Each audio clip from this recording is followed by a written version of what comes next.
तो दोस्तों आज हम लोग बात करेंगे मनोज ज्वेलर्स एसएमई आईपीओ के बारे में एंड जानेंगे कि क्या हमें इस आईपीओ में अप्लाई करनी चाहिए या फिर नहीं करनी चाहिए। तो दोस्तों आप बस इस वीडियो के अंत तक बने रहें, क्योंकि इस वीडियो में हम लोग इस आईपीओ के हर एक एस्पेक्ट को डिटेल में डिस्कशन करने वाले हैं।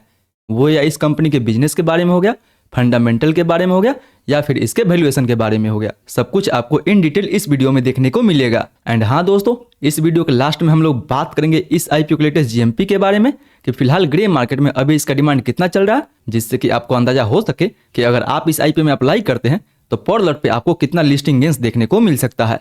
इन सारी बातों का हम लोग इस वीडियो में एकदम डिटेल से डिस्कशन करने वाले हैं।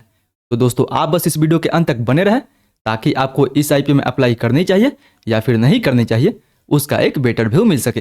तो फिर चलिए बिना आपका समय गंवाए सीधा वीडियो में आगे बढ़ते हैं। लेकिन उससे पहले दोस्तों, अगर आप इस चैनल पर नए हैं तो कृपया इस चैनल सब्सक्राइब एंड इस वीडियो को एक लाइक जरूर दीजिए।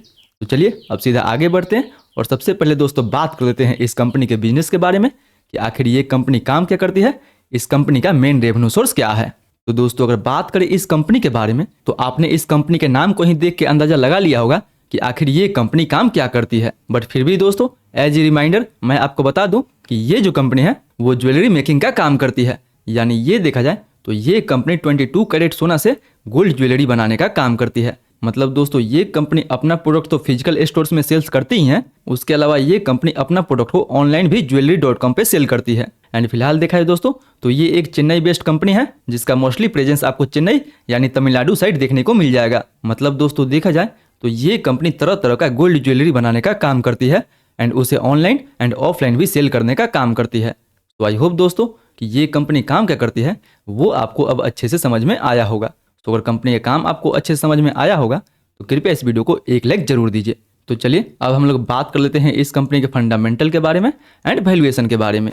तो दोस्तों अगर बात करें कंपनी के फंडामेंटल के बारे में तो कंपनी का फंडामेंटल भी आपको काफ़ी अच्छा खासा नजर आ सकता है, क्योंकि देखा जाए तो कंपनी के प्रॉफिट एंड कंपनी के रेवेन्यू में आपको ईयर ऑन ईयर बेसिस पे काफी अच्छा खासा इंक्रीज देखने को मिल रहा है। क्योंकि दोस्तों बात केवल पिछले एक साल का किया जाए तो पिछले एक साल में इस कंपनी का रेवेन्यू ऑलमोस्ट 3 टाइम्स के आसपास तक इंक्रीज हुआ है, जबकि इस कंपनी का प्रॉफिट ऑलमोस्ट 5 टाइम्स के आसपास तक इंक्रीज हुआ है। मतलब कंपनी का प्रॉफिट एंड रेवेन्यू में तो आपको शानदार ग्रोथ देखने को मिला है। बट बात दोस्तों अगर करें इसके बोरोइंग के बारे में तो फिलहाल इस कंपनी पर लगभग 19 करोड़ के आसपास का लोन है, जो देखा जाए तो एक कंसर्न की बात है इस कंपनी के लिए, क्योंकि अभी तक फिलहाल कंपनी की जो प्रॉफिट है वो लगभग 4 करोड़ के आसपास है, जबकि इस कंपनी का उधारी इस कंपनी के प्रॉफिट से ऑलमोस्ट 4 गुना ज्यादा है, जो एक कंसर्न की बात माना जाएगा। वहीं इसका ROE almost 40%, ROC 30%, profit margin almost 7% and डेब्ट टू इक्विटी 1.57 का है। यानी दोस्तों देखा जाए तो कंपनी के ऊपर काफी ज्यादा अभी लोन है, जो ऑलरेडी मैं बता चुका हूं कि एक कंसर्न की बात है इस कंपनी के लिए कि इस कंपनी के ऊपर इतना ज्यादा लोन है। सो ओवरऑल अगर इसके डेट को छोड़ के बात करें तो कंपनी फंडामेंटल वाइज भी ठीक ठाक है। बट केवल फंडामेंटल ठीक होने से नहीं होगा दोस्तों, हमें इसका वैल्यूएशन को भी देखना होगा। तो चलिए बात कर लेते हैं इसके वैल्यूएशन के बारे में।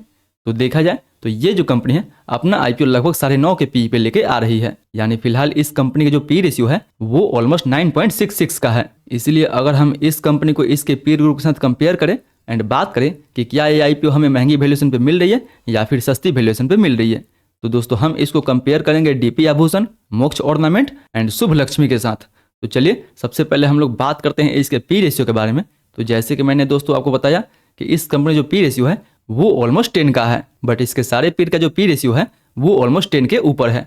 यानी यहाँ पे आप डीपी आभूषण का भी पी रेशियो देख सकते हैं, वो ऑलमोस्ट 51 के आसपास है। मतलब इससे तो आपको एक क्लियरली हिंट मिल गया कि ये जो कंपनी है अपना आईपीओ अपने पीर ग्रुप के मुकाबले सस्ती वैल्यूएशन पे लेके आ रही है। सो अगर ओवरऑल बात करें तो ये कंपनी फंडामेंटल वाइज भी ठीक है एंड वैल्यूएशन वाइज भी ये कंपनी अपना आईपीओ सस्ती वैल्यूएशन पे लेके आ रही है।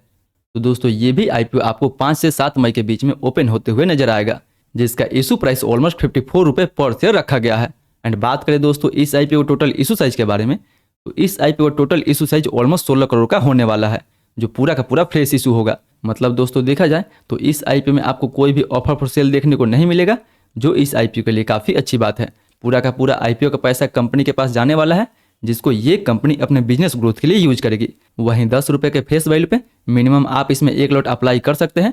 1 लॉट में आपको 2000 शेयर मिलेगा, जिसके लिए 1,08,000 रुपए तक आपको इन्वेस्ट करना होगा। एंड बात दोस्तों अब अगर करें इस आईपीओ कोटा के बारे में तो रिटेल के लिए इस आईपीओ में ऑलमोस्ट 50% का कोटा रखा गया है एंड बाकी बचा जो कोटा है वो क्यूआईबी के लिए दोस्तों रिजर्व रखा गया है। यानी 50% का कोटा रिटेल के लिए रिजर्व रखा गया है एंड 50% का जो कोटा होगा वो QIB के लिए रिजर्व रखा गया है। सो अगर आप इसमें रिटेल कोटा में अप्लाई करते हैं तो आपका अलॉटमेंट चांस देखा जाए तो काफ़ी हद तक बढ़ जाएगा, क्योंकि रिटेल का जो कोटा है वो इस IPO में 50% का होने वाला है। सो दोस्तों ये तो हो गया इस IPO कंप्लीट डिटेल के बारे में। तो चलिए एक बार बात कर लेते हैं इस IPO कुछ इंपॉर्टेंट डेट के बारे में। तो दोस्तों अगर बात कर ले इस IPO कुछ इंपॉर्टेंट डेट के बारे में, तो दोस्तों जैसे कि आपको पता होगा कि ये IPO 5 मई को खुलेगा एंड 7 मई को बंद होगा। एंड बात करें इस IPO के अलॉटमेंट के बारे में तो 8 मई को ही इसका आपको अलॉटमेंट देखने को मिल जाएगा। एंड बाई चांस दोस्तों अगर आपको इस IPO का अलॉटमेंट नहीं मिलता है तो 9 मई को ही आपका पैसा आपके खाते में रिफंड कर दिया जाएगा। एंड बाई चांस दोस्तों अगर आपको इसका अलॉटमेंट मिल जाता है तो 9 मई को ही इसका शेयर आपके डीमैट अकाउंट में क्रेडिट कर दिया जाएगा। एंड बात दोस्तों फाइनली करें इस IPO की लिस्टिंग डेट के बारे में, तो दोस्तों इस IPO की लिस्टिंग डेट जो है वो 12 मई को रखा गया है। सो याद रहे कि 12 मई को इस IPO का लिस्टिंग आपको BSE पे देखने को मिलेगा। इसका लिस्टिंग BSE पे होगा, ना कि NSE पे आपको देखने को मिलेगा। तो दोस्तों ये तो रहा इस IPO कंप्लीट डिटेल के बारे में। तो चलिए अब हम लोग बात कर लेते हैं कि क्या हमें इस IPO में अप्लाई करनी चाहिए या फिर नहीं करनी चाहिए। एंड अगर अप्लाई करनी चाहिए तो लिस्टिंग गेंस के हिसाब से करनी चाहिए या फिर लॉन्ग टर्म का व्यू लेके हमें इस IPO में अप्लाई करनी चाहिए। तो दोस्तों लिस्टिंग गेंस या फिर लॉन्ग टर्म के लिए हम सबसे पहले बात करेंगे इस IPO के लेटेस्ट GMP के बारे में कि फिलहाल ग्रे मार्केट में अभी इस IPO कितना डिमांड चल रहा है। तो दोस्तों अगर बात करें इस IPO के लेटेस्ट GMP के बारे में तो फिलहाल इसके ग्रे मार्केट में अभी कोई डिमांड देखने को आपको नहीं मिलेगा। यानी एज पर GMP अगर आप इस IPO में अभी अप्लाई करते हैं तो आपको इस IPO में कोई भी लिस्टिंग गेंस देखने को नहीं मिलेगा, क्योंकि इस IPO को लेकर ग्रे मार्केट में अभी कोई रिस्पांस देखने को आपको नहीं मिल रहा है। सो अगर आप लिस्टिंग गेंस के लिए अप्लाई करने वाले हैं तो ऐसे ग्रे मार्केट को देखते हुए आपको इस IPO को अवॉइड कर देनी चाहिए। बट अगर आप लॉन्ग टर्म के लिए अप्लाई करना चाहते हैं तो दोस्तों याद रखें कि कंपनी का फंडामेंटल तो ठीक है बट कंपनी के ऊपर लोन काफ़ी ज़्यादा है। एंड एज यू नो दोस्तों कि ये कंपनी एक माइक्रो कैप कंपनी है जिसका मार्केट कैप ऑलमोस्ट 50 करोड़ के आसपास है। सो एक तो कंपनी के ऊपर लोन भी ज्यादा है एंड दूसरी तरफ ये एक माइक्रो कैप कंपनी है। सो लॉन्ग टर्म में भी दोस्तों इस कंपनी में आपको काफी ज्यादा रिस्क देखना पड़ सकता है, क्योंकि ऑलरेडी इस सेक्टर में दोस्तों कंपटीशन भी काफी ज्यादा बढ़ चुका है। इस सेक्टर में बहुत सारी ऑलरेडी पहले से बहुत बड़ी बड़ी कंपनियां हैं जो छोटे छोटे कंपनी को इतना इजिली ग्रो होने नहीं देगी। इसलिए इन सारे फैक्टर को देखती हुए ना ही मैं इसमें लिस्टिंग गेंस के लिए अप्लाई करने वाला हूँ एंड ना ही इसमें मैं लॉन्ग टर्म के लिए अप्लाई करने वाला हूं। बाकी बात दोस्तों अगर आप केवल लिस्टिंग गेंस के लिए भी अप्लाई करना चाहते हैं तो अगर इसके GMP में 40% के ऊपर डिमांड हो तो ही आपको इस IPO में लिस्टिंग गेंस के लिए अप्लाई करनी चाहिए।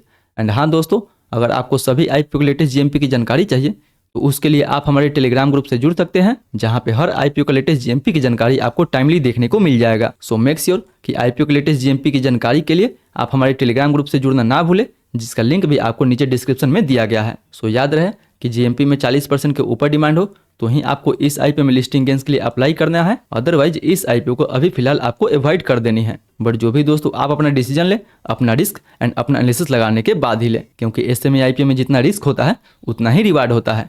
बाकी बात आपका क्या कहना है इस IPO को लेकर, आप इसमें अप्लाई करने वाले हैं या फिर नहीं करने वाले हैं, वो भी हमें नीचे कमेंट करके जरूर बताएं। तो आई होप दोस्तों आज का वीडियो आपको काफ़ी इन्फॉर्मेटिव लगा होगा। अगर वीडियो अच्छा लगे तो वीडियो को लाइक करें, चैनल को सब्सक्राइब करें एंड जो भी आपका सवाल है मेक श्योर कि नीचे हमें कमेंट करके जरूर पूछें। मैं कोशिश करूंगा कि आपके कमेंट का 20 मिनट के अंदर रिप्लाई दे सकूं। फिर मिलते हैं अगले वीडियो में, तब तक आप इस वीडियो को टैप करके बजाज फाइनेंस का split ratio and bonus ratio का फुल डिटेल देखना ना भूलें।